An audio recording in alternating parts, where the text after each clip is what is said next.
One school headmaster believes books, classic books such as Harry Potter and Lord of the Rings, which is more of the classic I'm referring to, can actually cause mental illness in children. And this distinction goes specifically to Graham Whiting of the Acorn School in Gloucester, which he took to his blog to talk about in particular. He does have a lot of gems to point out, but I'm going to read one quote in particular. Buying sensational books is like feeding your child with spoons of added sugar, heaps of it. And when the child becomes addicted, it will seek more and more, which, if related to books, fills the bank vaults of those who write unsensitive books for young children.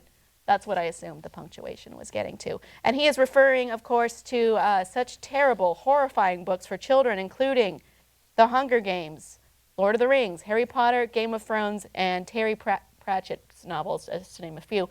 I would argue that maybe Game of Thrones is not appropriate for children, but the idea that it damages your brain is ridiculous and far-fetched, to say the least.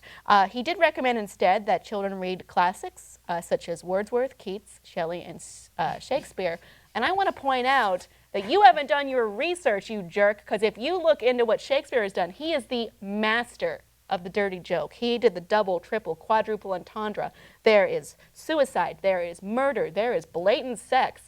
Shakespeare is full of dirty stuff. Just because you don't understand the words all the way doesn't mean it's not there, as anyone who's analyzed any work of Shakespeare could probably tell you. And then we look at Shelley, Frankenstein, which is reanimating a dead corpse.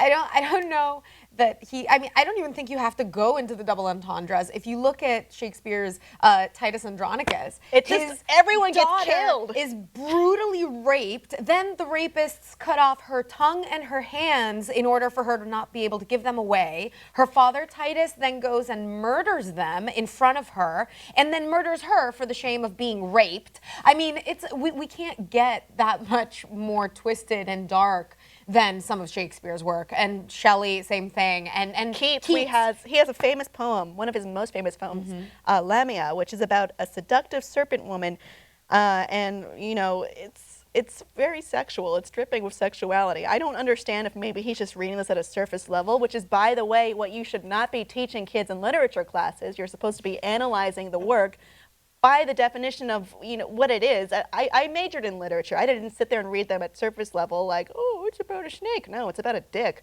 Read deeper. I mean, I'm laughing, but it's actually really unnerving and upsetting that the head of a school would be, you know, making these allegations, would also be bringing in things like mental illness, which are already stigmatized enough, without adding the fact that it thinks that reading Game of Thrones or Lord of the Rings is going to somehow elicit schizophrenia or something in a child. I would also like to point out that Lord of the Rings in particular was written by J.R.R. Tolkien, who is known for being a classic scholar and actually worked on Beowulf and put many references to the classics in his stories. Harry Potter is a retelling of many old English mythology tales. And then when you look at stories like Game of Thrones, yes, it does have probably inappropriate things for young children in it, but I'm going to point out the other things too.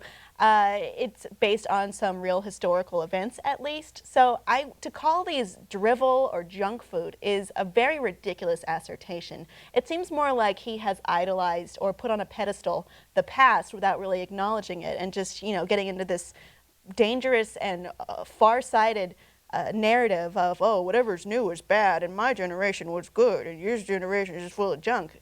You should be happy the kids are reading and that they have something of substance to read, and these are perfectly fine. I can't believe we're even listening to someone who is using the analogy of reading a book with stuffing your face full of sugar. I mean, the guy is clearly deranged. I can't believe he is the head of a school, which is what's really upsetting, and who is monitoring that. And the fact that he's trying to indoctrinate children into thinking that these things have occult and mysterious elements that will somehow damage their psyche for the rest of their lives because, God forbid, they use their imagination. I would argue that you should be reading about things that are outside of your comfort zone, because that is how you expand your views, especially as a child. And if it's maybe something that would be personally extremely scarring, sure, you're right. Maybe you shouldn't do that if it's going to literally traumatize you. But at this point, this is more about learning more or exploring different views or learning concepts like empathy or beyond that. There was one teacher or former teacher from the school and a parent by the name of Nikki Ellis who agreed with his views, even though she admitted she'd only read one Harry Potter book, saying, I absolutely agree with Graham Whiting's views. For me, having read the first book of Harry Potter and watched one of the movies, I feel the darkness of the books is so palpable that it wasn't the sort of thing we would want to expose young children to in their formative years. I think there's an element that's so detailed and about occultism that it can desensitize children to the dark things in the world at a time when they want to build them up in a positive way.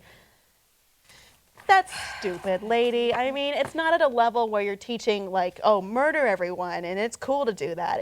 It's teaching, you know, we have the Dementors, which are the symbolism of depression, which is something maybe you should be confronting at least on this metaphorical level at this point.